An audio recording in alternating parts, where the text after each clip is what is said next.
Good morning, my Castro Cannonballs. Good morning, my Castro Cannonballs. We are back for a really short, quickie, and a semi message. So I was strolling down my Instagram feed and I seen some girl from Love and Hip Hop, I guess New York, named Bianca.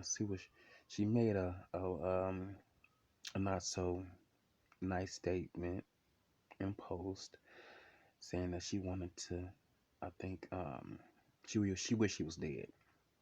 Now let me tell you this: there's nothing fun about being dead, and I feel like you know whatever you're going through, you can make it through it. Everybody's going through.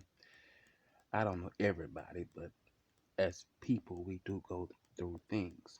But taking your life, because of the enemy is in your head, is not a good thing to do. Because being dead, it ain't gonna being dead is not gonna change anything. It ain't gonna change it. It ain't gonna change it at all. Only thing that's gonna change is you not being here in the flesh. Okay, and you be up in the heavenly realm, in the spiritual realm. I mean, and I don't think being dead is anything to be looking forward to, because for one, you know, you're gonna be waiting and waiting and waiting. Well, you gonna be asleep, but you're still gonna be waiting. You're gonna be waiting and waiting until our Savior come back and get us. You know, I'm not saying that's a bad thing, but if you can prevent that before your time, before he calls you home, you might want to think differently and change your mind on that. Because it's not, people gotta understand when you make not silly decisions, but when you make choices like that, you affect everybody around you. You affect everybody around you.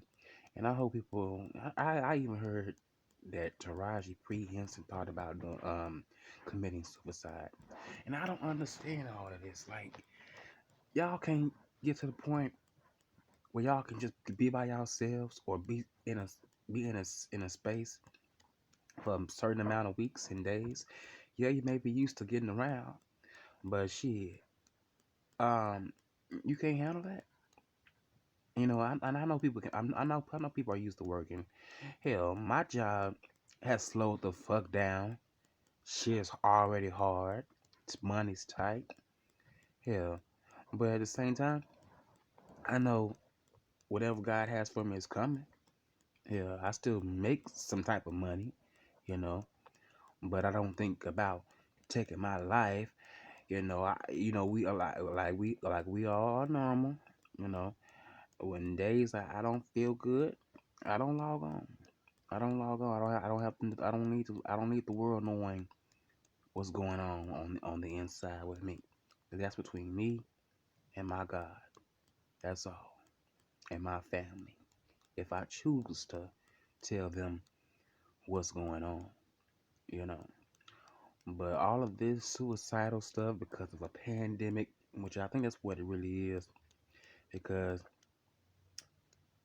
people are not used to being in the same, well, really being just at home like this, you know. And I feel like, how can you not be used? I mean, how can you, you know, not adjust to change when you adjust to change when you're doing other jobs in Hollywood, or doing other jobs in the, just if you're not even in the business, how can you not adjust to change? And I gotta say this too. Although this pandemic is real, I really do feel like we gotta really depend and trust on God. You know, just trust on God, because we don't know what's gonna happen.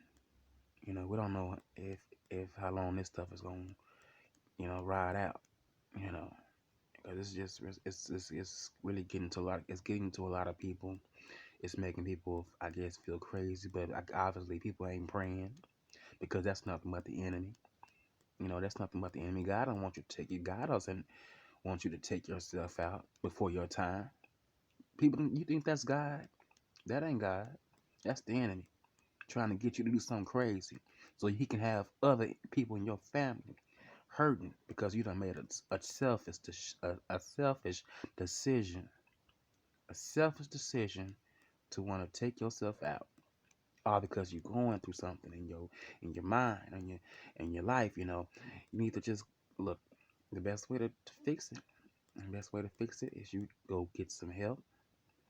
You can do it a virtual calls, you know, or talk to someone that's close to you that maybe can uplift your spirits. You know, that's what I would suggest. You know, I don't. Although I do live with, I do live with being, I don't want to say it, but I don't mind saying it. I live with bipolar type 2. And when I have my moments, I have to just, really just shut everything off, and I have to, just try to regroup things. Because there are times where I just have my moments. I don't want to be around anybody. I go from being mad to sad and back to happy again. And I know that is something that I don't want to be displaying online. So I have to keep that away from the internet. You know, and I feel like a lot of people should have to. A lot of people should do that because you gonna have people out here just saying, what's really going on? Are you okay? Are you on drugs? I remember a time where my grandfather asked me, was I on crack? Because I was getting so tore up when I was like 25, a couple of years ago. And no, I wasn't. I think I was 24. And when he called me, sometimes I'd be a little slurred. My words would be slurred, so he wouldn't know what the hell I was on. But I didn't like that. I didn't like that he thought I was on some heavy drugs because my drug of choice was only. Whew, hold on. Heartburn. I know I shouldn't eat that. Ooh, hold on, you guys. Ooh, let me pause this. Oh, oh, oh, excuse me. I knew my only drug of choice was marijuana. I never had the desire to want to try any other drugs because I knew what it would do to you. I knew seeing those videos and hearing people come to my schools from elementary to middle school to high school talking about their addictions and then seeing the photos of, the crack stages. They look good one year and all of a sudden every damn year they start to change in the face. That they face go from puffiness looking like, to heavy to sunken in, eyes looking toe up, bags looking older than what they really are, you know.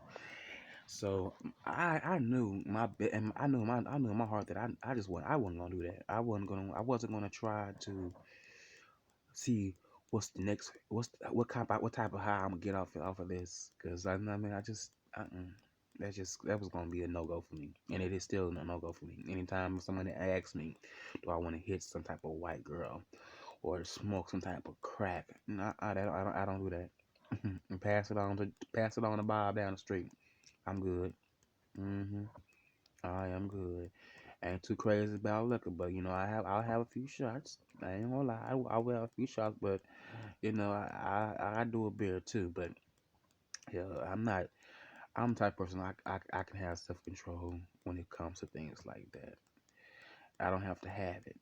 Like now, I don't have to have it. Although I do like partaking, in with marijuana and maybe a beer or two. But if I don't have if I had to put my money if I had to put my money's where the bills is at, then I can go without it, baby. I'd rather be I'd rather have lights, water, and gas, and you know, food in the refrigerator and water, all that stuff, than not have it and looking crazy after the highs. Then after the high done went down and I'm back to being sober, and I'm just looking, just sitting and looking like, no, that's not something that you want to go down the road on, because it's just I done been there before, but when I messed over, and I don't want to go back to that place, you know. So, but just to sum this all up, it ain't never worth it taking your life. And honestly, you just thinking irrational right now because it shouldn't take you making a story on your Instagram page to get that type of attention, you know. And I'm not saying she's doing it for attention, but I'm just saying it shouldn't take you doing that, you know. Because I'm gonna tell you like this, if you really want to take yourself out, because I done heard just all the damn time. I want to kill myself. Oh, I don't want to be here. You know, I done heard that about. But if you really wanted to do it, you would have already done it. But see, that let me know right there, you ain't ready to go. You ain't ready to go. You're going through something, so go get some help and keep on getting on your knees and praying. You know, whatever you believe in. I don't try to force my religion on anybody. You know, whatever you want to believe in, you believe in that. I'm believing what I believe in. You know, I believe in Jesus Christ, the Lord and Savior, down on the cross for everybody on this world, on this earth, that's dead and living. Shit, shoot, you know, I'm just keeping it real. But you guys, I gotta go, cause if I if I keep on keeping on, I'm gonna keep on talking. But y'all have a wonderful, blessed Tuesday morning. I tried to get some rest, but I've been having sleeping problems. I have sleep insomnia, you know, and it's so bad because it makes my mood so I get cranky because I can't sleep that well. But I don't, you know, I guess it's just I be having a lot of stuff in my mind. But other than that, you guys have a wonderful, blessed day, and I will talk with you guys later on. Peace. Mike Castro Cannonballs.